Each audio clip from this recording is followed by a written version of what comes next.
On July 26, 2022, 16-year-old Susana Morales left a friend's apartment in Norcross, Georgia, expecting a short walk home that should have taken less than 20 minutes. She never arrived. Somewhere along that familiar route, during a window of time so small it barely registered as dangerous, Susana crossed paths with someone who would permanently change her family's lives.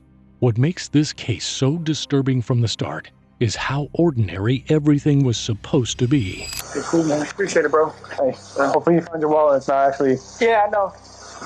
Either way, what's going on there? All right, bro. Cool, appreciate it, bro. Hey, take care of yourself. I did not do that. The night Susana disappeared would later become linked to small, seemingly meaningless interactions that only gained weight in hindsight. At the time, nothing about the evening stood out as unusual to anyone watching from the outside. Susana was born on June 4, 2006, and by the summer of 2022, she was living with her parents and two older sisters. Her parents had immigrated from Mexico years earlier, and Susana, as the youngest child, was especially close to her family. She was active, outgoing, and deeply connected to her routines. She attended Meadow Creek High School, where she was involved in cheerleading and music, spending her time practicing piano, singing, and teaching herself guitar and ukulele. The day she vanished began normally. On Tuesday, July 26th, Susana spent the afternoon working with her mother at the local McDonald's, earning money during summer break. She finished her shift around 4:00 p.m., went home, showered, and prepared for the evening. She told her mother she was going to visit a friend nearby, a plan that raised no concern because the distance was short and familiar. In reality, Susana went to see a friend who lived at the Sterling Glen Apartments, less than a mile from her home. The route required walking along Singleton Road, looping around neighborhood communities because there were no shortcuts without cutting through private yards. Susana arrived safely and texted her mother to confirm she had made it there. She spent several hours with friends. Then, at approximately 9:40 p.m., Susana sent her mother a final message saying she would be home soon and that there was no need to wait up. That message should have marked the end of the night. Instead, it became the last confirmed communication Susana ever sent. As the minutes passed, Susana did not arrive home. By 10 p.m., her mother began checking the front door, scanning the street, expecting to see her daughter walking up the block. Nothing appeared. Text messages went unanswered. Phone calls rang without response. The silence stretched on, and concern quickly turned into fear. The following morning, after a sleepless night, Susana's mother contacted the Gwinnett County Police Department to report her daughter missing. Friends were questioned, and they confirmed the timeline. One friend had walked Susana to the end of the road and watched her head in the direction of home. That was the last time anyone saw her. Susana had been doing exactly what she said she would do. At that point, the family expected urgency. Susana was 16 years old, had no history of running away, and had left behind all signs of a normal life waiting for her. Instead, the response felt slow. The family did not wait. They began searching on their own, driving through Norcross and surrounding areas, checking streets, parking lots, wooded spaces, and anywhere else she might have gone. One of the most critical early clues came from Susana's phone. She used Life 360, a location sharing app designed to alert contacts if it detects sudden movement consistent with a collision. Later that night, one of Susana's friends received an alert indicating sudden motion, with the phone registering movement at approximately 40 miles per hour. That detail immediately raised alarms. Susana had left on foot. She did not drive. Someone else had to be involved. The phone's location data showed Susana traveling along Singleton Road between 10:07 p.m. and 10:21 p.m., consistent with her walk home. Then, abruptly, the phone appeared in a completely different area, near Steve Reynolds Boulevard, a major roadway leading away from her neighborhood. That location made no sense for someone walking home. Calls and texts continued to go unanswered until the phone's battery died. The phone itself was never recovered at that time. 2 weeks have passed since 16-year-old Susana Morales from Norcross was last seen. The family says they saw her the morning of July 26, and that afternoon she went to a friend's home but never returned back to her house. As you can see here, she was last seen wearing a yellow tank top and light-colored jeans. Gwinnett County police say they have labeled the case as a runaway, but her family disagrees. They're now asking the public to be on the lookout in any way they can. As days passed with no answers, the family took the search public. Flyers were posted throughout Norcross. Social media posts spread. News coverage began highlighting Susana's disappearance, even as authorities continued to suggest she may have run away, a characterization the family strongly rejected. They say they're out of leads after spending more than a month looking for this missing high school student. Channel 2's Matt Johnson live at the Gwinnett County Police Department. And Matt, the 16-year-old's family says they're getting desperate. And I just met with Susana Morales' family here at Gwinnett Police Headquarters. They say nobody expected to still be looking for her this long after her family reported her missing. This flyer is all across Norcross and Gwinnett County. Today, Gwinnett Police said they can't find her alone. More than a month later, frustration and desperation had set in. The lack of progress left the family fearing that critical time had already been lost.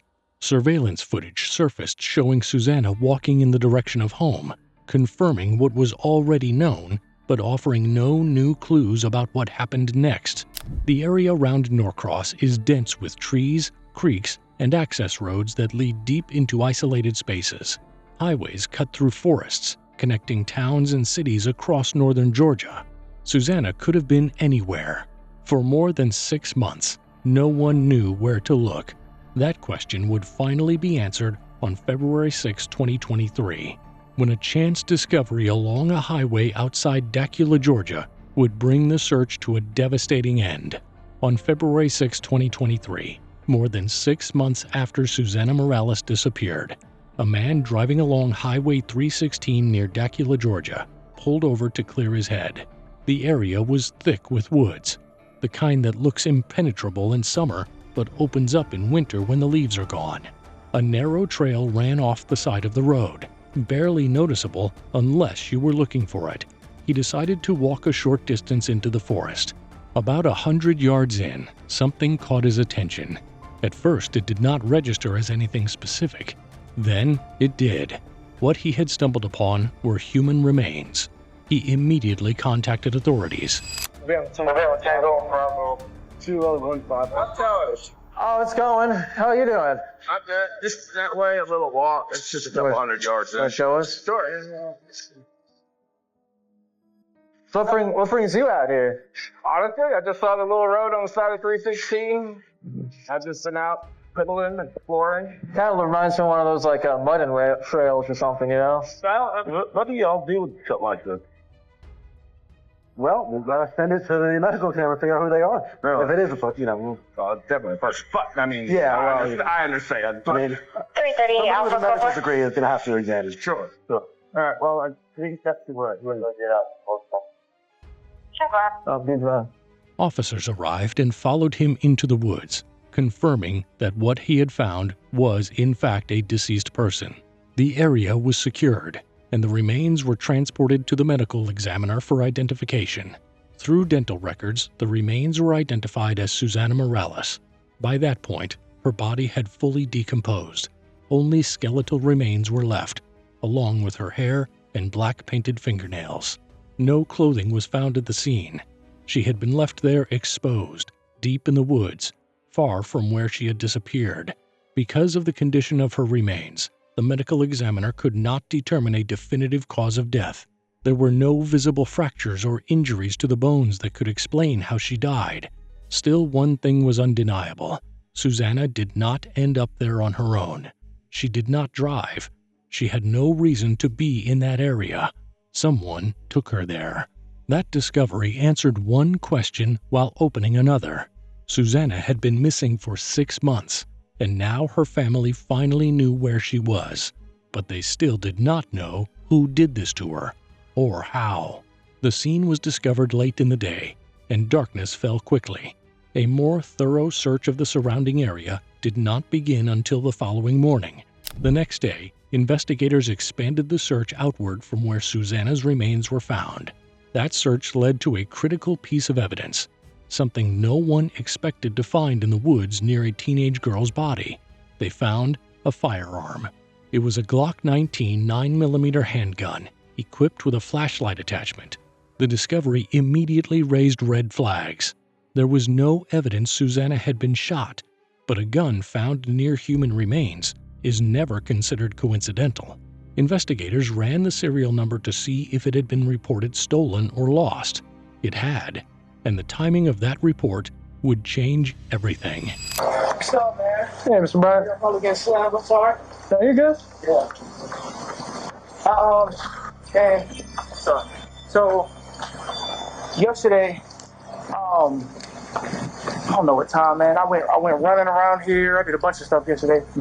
And I came back, I went to the store and everything. I had it at the store, and I came back, I went running everything, and then my girl was finna leave, and I was like, I got my wallet. I don't know where my wallet at.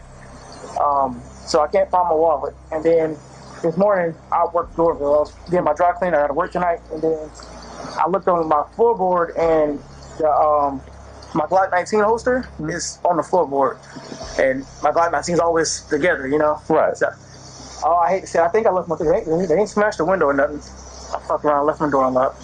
Biggest, I know, man. I get on people all the time. I take an inner auto report. But I just want to at least put that, on GCIC. Yeah, standard. I got a TLR, I think 7. The little small light on it. Small light on it? Yeah. That's it, though. No red dot, nothing like that. I don't really care. Records showed that the gun had been reported missing the day after Susanna Morales disappeared. The owner was not a civilian. The gun belonged to a police officer. His name was Miles Bryant. Miles Bryant reported that his handgun had been stolen from his vehicle, along with his wallet. He claimed he must have left his car unlocked. During the report, he appeared nervous and overly detailed, repeatedly insisting that the gun be entered into the system, but specifically requesting that detectives not be involved. He did not want anyone actively searching for it. The day Susanna disappeared, July 27, 2022, was the same day Bryant made the report, and when investigators looked closer, they found that Bryant lived in the same apartment complex where Susanna had been visiting friends that night. Cool, man. Appreciate it, bro. Hey, hopefully you find your wallet. It's not actually... Yeah, I know. Anyway, what's going on there? All right, bro. Cool, appreciate it, bro. Hey, take care of yourself. Body camera footage from the gun report showed Bryant casually thanking the responding officer, treating the missing firearm as an inconvenience rather than a serious threat. For a trained police officer, that lack of urgency made no sense. Investigators then examined Bryant's phone records. Miles Bryant carried 2 phones, one personal and one issued for work. Both phones placed him in the same wooded area during the early morning hours of July 27th, between approximately 12:45 a.m. and 2 a.m., the same location where Susanna's remains were eventually found. That location was more than 20 miles from his home. He had no legitimate reason to be there. Even more troubling, his phone data placed him back in that same area the following morning, shortly before he reported his gun missing. Miles Bryant was a police officer with the Doraville Police Department. He was also a member of the National Guard. On top of that, he served as a courtesy officer at the Sterling Glen Apartments, meaning he lived there rent-free in exchange for providing security. He was someone residents were supposed to trust, someone who wore a badge. But there was a side of Miles Bryant that many people never saw, or that was ignored when it mattered most. Investigators uncovered a disturbing history of behavior that stretched back years. As a teenager, Bryant had broken into young women's apartments to steal their underwear. He had accessed women's phones to steal intimate photos and videos. He recorded himself sexually assaulting his own girlfriend while she was unconscious. These behaviors did not stop when he became a police officer. They escalated. One of the most alarming patterns involved a woman named Alicia Bates, a former friend Bryant became obsessed with. For months, both before and after Susanna disappeared, Bryant stalked Alicia. He tried to enter her apartment repeatedly, sometimes when she was home, sometimes when she was not. Ring camera footage showed Bryant attempting to break into Alicia's apartment, jiggling the handle, kicking the door, and lingering outside. Alicia installed an interior camera, and while she was at work, she received a notification showing Bryant inside her apartment, searching for her. She reported this behavior to police departments, including the one Bryant worked for. Nothing meaningful was done. In one instance, Alicia called 911 while Bryant was actively trying to force his way into her apartment. Even then, the response was slow and dismissive. Good night, 911. What's the location of your emergency? Okay, do you know this person? Yes. No. Who is it? Miles Bryant. Miles Bryant? Yes. Who is he to you? He's acquaintance to maybe last year. He tried to go down, but I wasn't home. How do you know it's him? My neighbor caught it on camera. When you say he's breaking in, He's at my door trying to get in. so is he like jiggling the door? Is he kicking it? Yes, and pushing up against it. Were y'all in a relationship? No, never. He dated my best friend. Why would he be trying to get into your house? I don't know. I mean, he wouldn't just randomly come to your house. Have y'all been in an argument? No, never, ever. Think you can help me? That's what I'm doing, but I need you to stay on the phone with me. Okay. No, ma'am, they're not. Obviously, something's going on that you're not telling me. I don't know why that... No, ma'am, there's nothing going on that I'm not telling you. Despite the clear danger, Bryant faced no serious consequences. With Susanna's body found, Bryant's gun recovered near her remains, phone records placing him at the scene, and a long history of predatory behavior, investigators finally confronted him. Oh man, you Dorville? Yeah. How long you been with them? About 2.5 years now. You like it? Yeah. So, yeah, when she first was missing, I was talking to the neighborhood kids, stuff like that. They didn't really know anything. I don't really get to it. I've been watching the news, and my girl used to stay here. He literally just moved out, and pretty much it. Yeah. Nothing. What are those neighborhood kids saying? Nothing. I haven't talked to them in a minute, but when she first was missing, it was like it was just with her, and it was joining on each other. Some crazy. And like, Yeah. I did. I haven't heard anything actually. Like, me and my girl was talking about stuff like that. It was like, it's just weird. They said she was walking home, and then she just, And that's what we're just out here asking questions and stuff. We just got some questions. We got to run over some stuff. It seems like you're courtesy here, so you know kind of things what's going on. Well versed in what's happening in the complex. So you got some time for us to come up to our headquarters and just talk about what you see on a daily basis and stuff like that. yeah. That would be today. Yeah. Yeah. Now? Yeah. No. I'm actually finna head out. So Where are you going? I have to go meet my girlfriend and not work later. Okay. Would I be out by time work or? What time? 4? Okay. Yeah, it should be.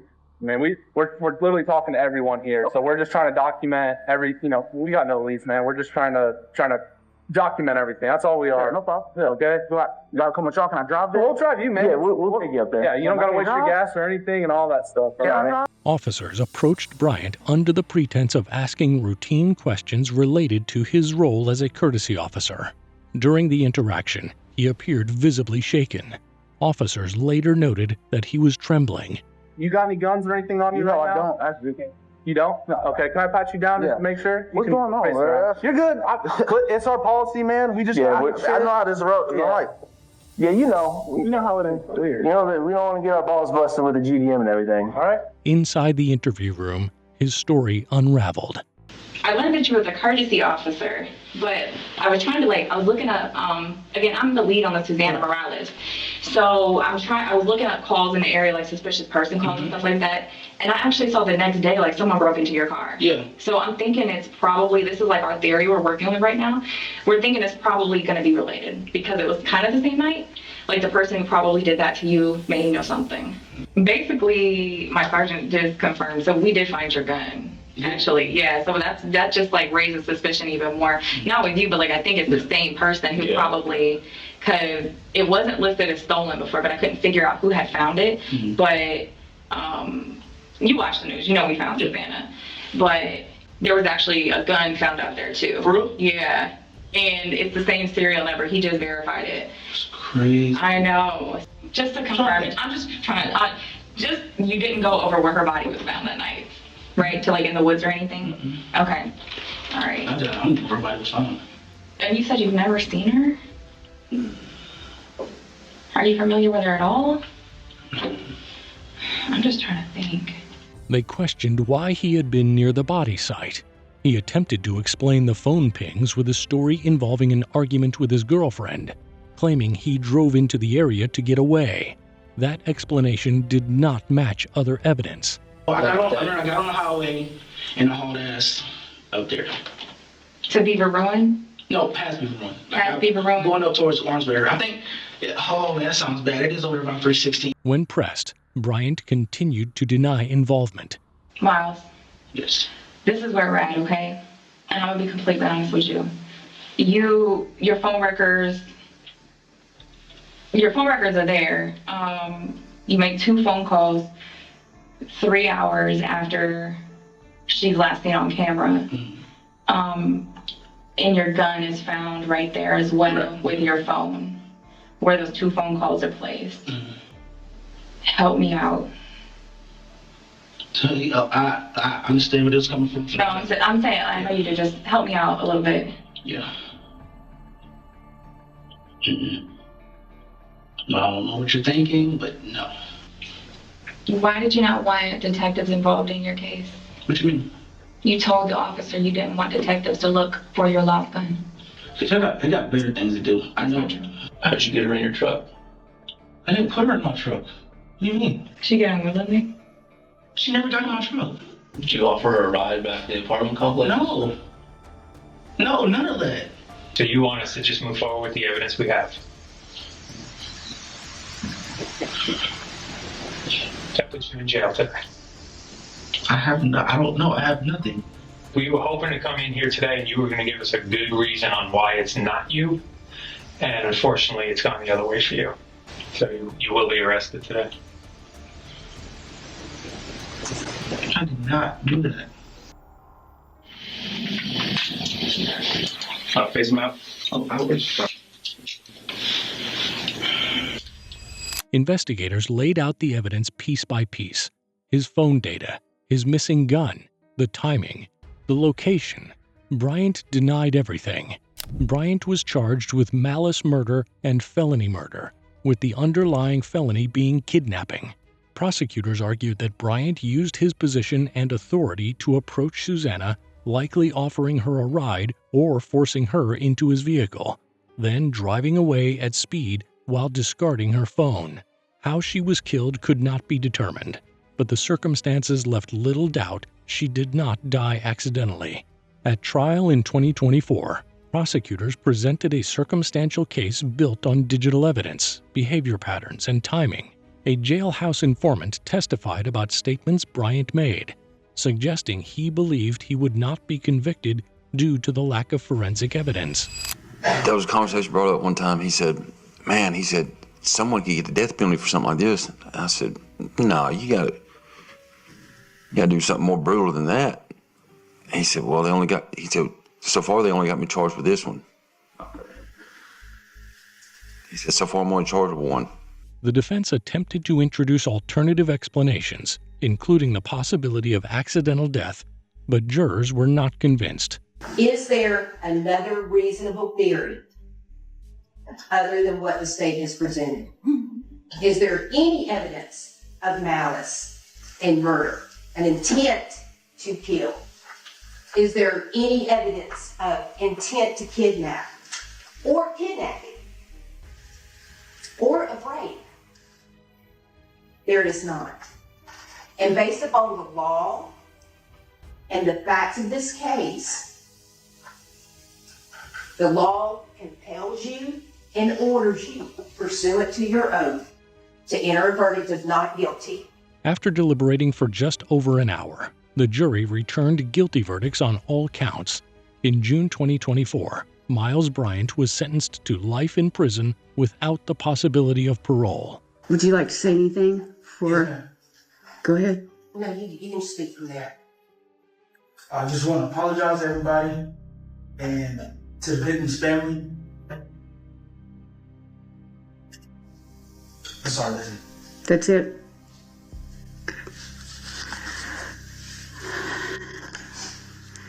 Mr. Bryant, on count 1, malice murder, I sentence you to life without the possibility of parole. Susana Morales was 16 years old. She was walking home. She trusted the world to be what it appeared to be. Instead, the person who took her was someone sworn to protect, someone whose badge gave him access, authority, and cover. This case is not just about one crime. It is about how warning signs were ignored, how power was abused, and how trust became a weapon. If this story affected you, leave a comment below with your thoughts on accountability and trust in positions of authority. And if you want more true crime stories, subscribe to the channel so you don't miss the next case.